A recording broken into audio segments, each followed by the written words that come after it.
There are 5 different stages that I came up with that I believe moms who have addicted children, these stages that a mom goes through.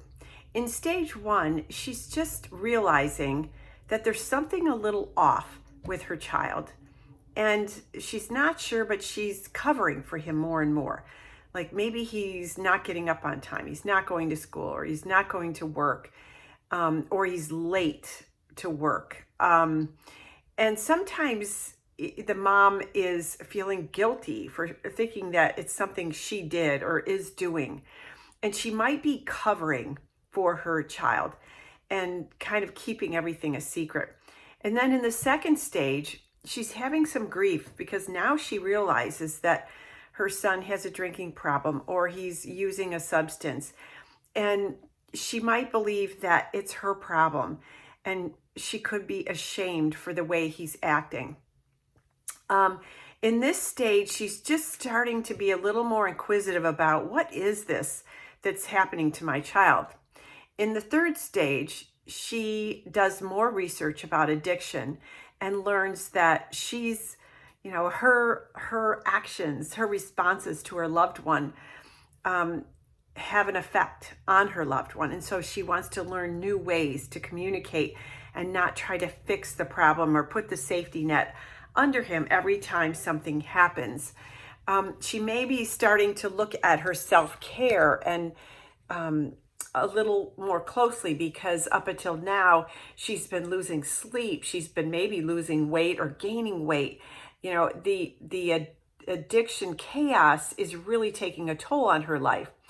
But in stage 4, she's still grieving. She's grieving for the loss of dreams she had for that loved one, but she understands a little more about addiction and how to love her child through his addiction without covering for him.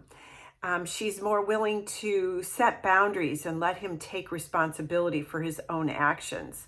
It's not easy, but she surrounds herself with support so that other moms can come around and offer her sisterhood and support, that she's not alone, that this is hard, but she doesn't have to go through it alone. But she's probably no longer angry at her child or shaming him or her. She understands a little bit more about the brain and what's happening to the diseased brain now in his or her child's, or in her child's life. In stage 5, this is where she finally realizes that she can't save her addicted loved one. Only God can take that person through the journey that he or she needs to recover. But that she does have an impact on others who might be going through a similar thing. And she becomes more purposeful in understanding what her gifts are and how she can contribute to sharing her message, her mess, as a message for others.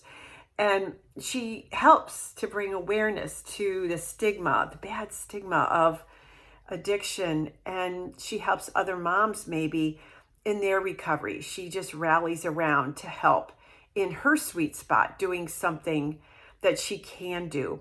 And in the process of growing and recovering in her own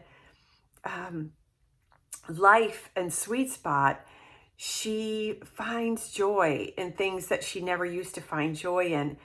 And she begins to focus over here on what she can control and not over here with a loved one who is ill, but she can't do anything to save him or her. So my hope is that all moms can go through this journey, this recovery for themselves, because in the end, if we can get to the final stages of our recovery, our children, our addicted children, see hope in us and we become their chief hope builders.